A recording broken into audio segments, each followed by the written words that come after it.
My name is Eugene Roberts. I am from the city of Faribault in southern Minnesota. I've lived here for 7 years with my wife and 2 kids. Something I deeply care about would have to be creating art. I worked for Disney for a short period of time as an apprentice in animation, so I have a love for the art form of drawing and doodling, as you might want to call it. Life before my injury, I would say, was hectic. I had been floating around from job to job for a while. I just never seemed satisfied.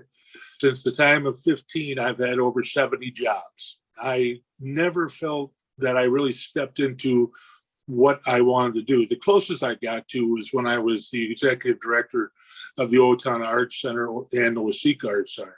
My injury is really not hard to forget like most. It was December 31st, 2019.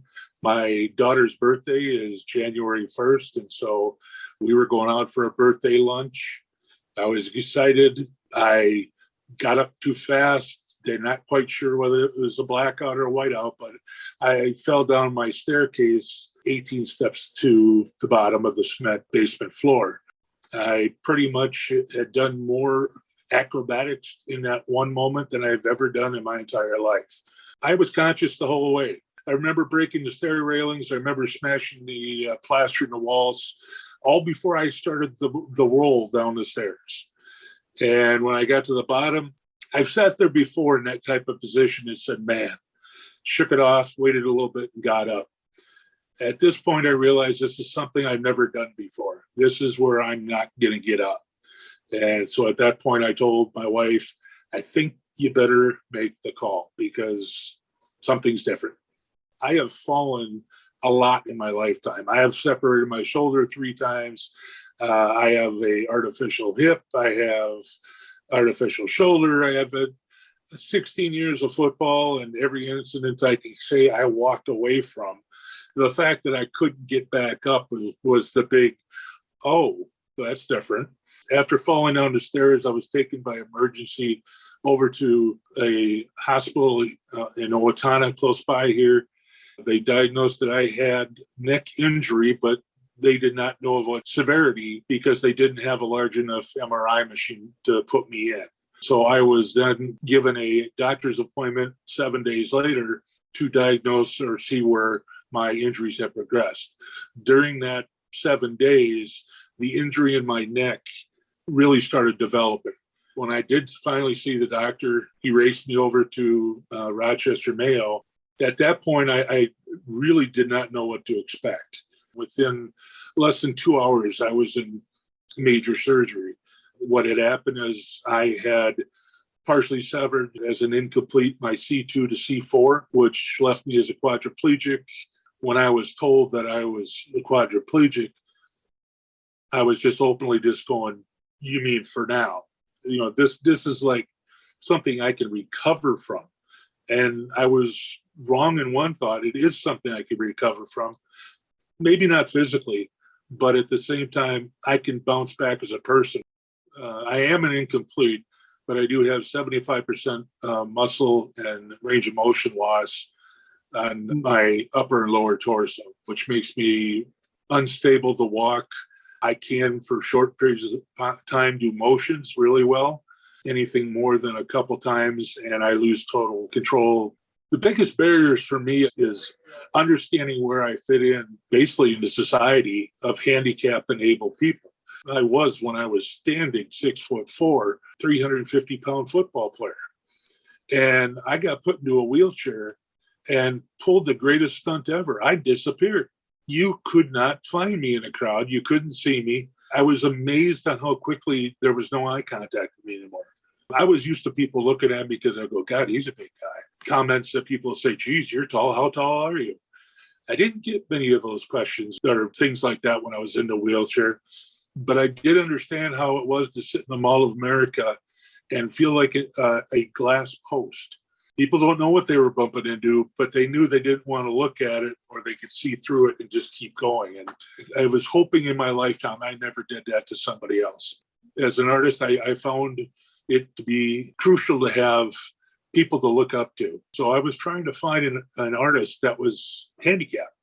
Well, there's a lot of them out there, but I couldn't find one that I really connected with until I found out about John Callahan. He is a cartoonist renowned for his, they called it crip art. And he was published in Penthouse and Hustler. And he wasn't the mainstream New Yorker type artist. He was edgy. And his edginess was portraying handicapped people in normal positions. His famous cartoon is a posse finding a wheelchair in the desert and the leader of the posse going, he won't get far on foot. He was doing some great things and things that he wanted to do, whether people thought they were correct or not. I'm a very family-oriented person. My mother's a nurse. I grew up with don't cry so much and slap some ointment on it, you'll be all right. So there was tough love. The difficulty was my mother not believing that her baby, I'm the youngest in the family, was a quadriplegic. And I kept telling her, well, that's what they're telling me.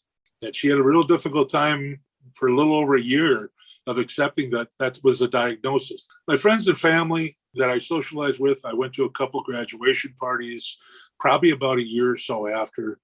I was just kind of just left in the corner. I was getting a lot of help, but nobody was really talking to me. And it was brought to my attention later that people didn't know how to ask and say, what happened?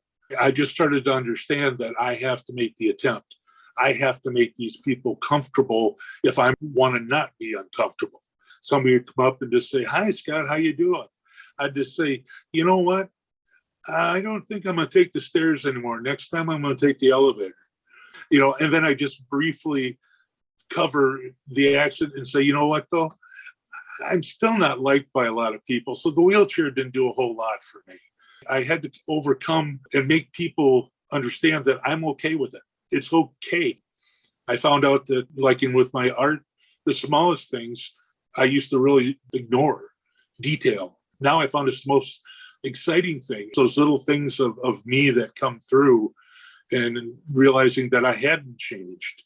I look forward to the opportunity to do what I'm doing now, and that's discuss what I would call serious issues with others. I have talked to others in the hospital when I was in there, just trying to say, you know what, you got to find that little bit out there and hang on to it.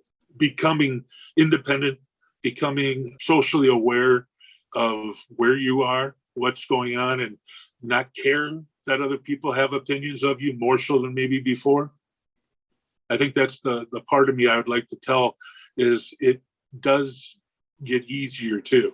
I have goals set that don't include anything physical, just being compassionate, just understanding that if I learn to accept things and accept things for others, that life becomes a little more bearable and enjoyable.